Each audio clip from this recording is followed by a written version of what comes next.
রাধে রাধে।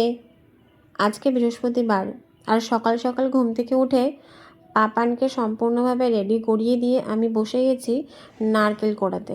নারকেল কেন কোড়াচ্ছি?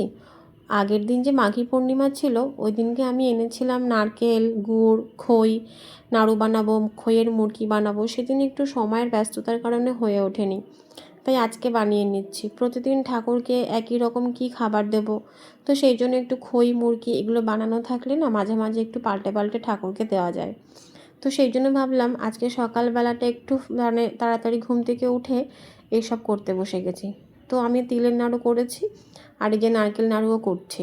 তো আর তারপরে বসিয়ে দিয়েছি দেখো খইয়ের গুড় পাকানোর জন্য, গুড়টাকে কড়াইতে বসিয়ে দিয়েছি। আর দেখো তিলের নাড়ু দেখে কিন্তু কেউ হেসো না, এতটাই গরম ছিল আমি তাড়াতাড়ি করে করতে পারিনি, তাই একটু এবড়ো খেবড়ো হয়ে গেছে। তো যাই হোক, এই যে গুড় পাক হয়ে গেছে, আর গুড় পাক হয়ে যাওয়ার পরে গ্যাস বন্ধ করে আমি একটু ঠান্ডা করে নিলাম, আর তারপরে আমি খইতে দিয়ে দিয়েছি। এইভাবে যদি করা হয় না তাহলে না খইটা বেশ মচমচে হয় আর দীর্ঘদিন ভালোও থাকে।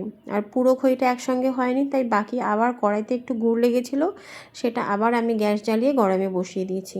তো তারপরে আমি পাপানকে স্নান করিয়েছি, আরও বিভিন্ন মাঝখানে কাজ ছিল, সকালের পড়ানো ছিল, সেসব করে স্নান করে আমি দুপুরের পুজো করতে চলে এসেছি। তো এত কিছু করে অনেকটা বেলা হয়ে গেছিলো, সেই জন্য এতটা বেলা হয়ে যাওয়ার কারণে সকালে আমি আর ঘট পাতিনি। এমনিও আমি প্রায় দিনই সকালবেলা ঘট পাতি না, সন্ধেবেলাতেই ঘট পাতি। তো যাই হোক, দুপুরের পুজোটা করে নিয়েছি, আর সকালে যে খই নাড়ু বানিয়েছিলাম সেটা দিয়েই আজকে দুপুরের বেলা ঠাকুরকে পুজো দিয়েছি। আমার বেশ ভালোই লাগছিল।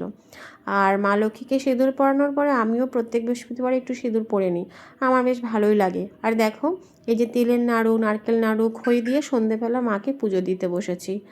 আর এই সন্ধেবেলায় আমি ঘট পাতি। আর পাপান দেখো, যখন আমি পুজো দিতে এসেছিলাম তার আগেই পাপান কি করছিল দেখো, এই যে পাঁচালি নিয়ে বসে পড়েছে। তো যাই হোক, পাপানকে উঠিয়ে কোনো রকমে আমি তারপর পুজো সেরে নিলাম। আর বৃহস্পতিবার করে এইভাবে পুজো দিতে আমার বেশ ভালোই লাগে। আর আমার ভিডিও তোমাদের কার কার ভালো লাগে জানিও, আর যদি ভালো লাগে অবশ্যই একটা সাবস্ক্রাইব করব। আজকে এই পর্যন্তই, কালকে দেখা হবে নতুন ব্লগে। এখন পরীক্ষার ভীষণ চাপ, সেই জন্য খুব একটা বেশি ভিডিও করার সময় পাচ্ছি না, কারণ আইসিএসসি বোর্ডের এক্সাম তো সামনে, তোমরা সবাই জানো। তো রাধে রাধে, সবাই ভালো থেকো।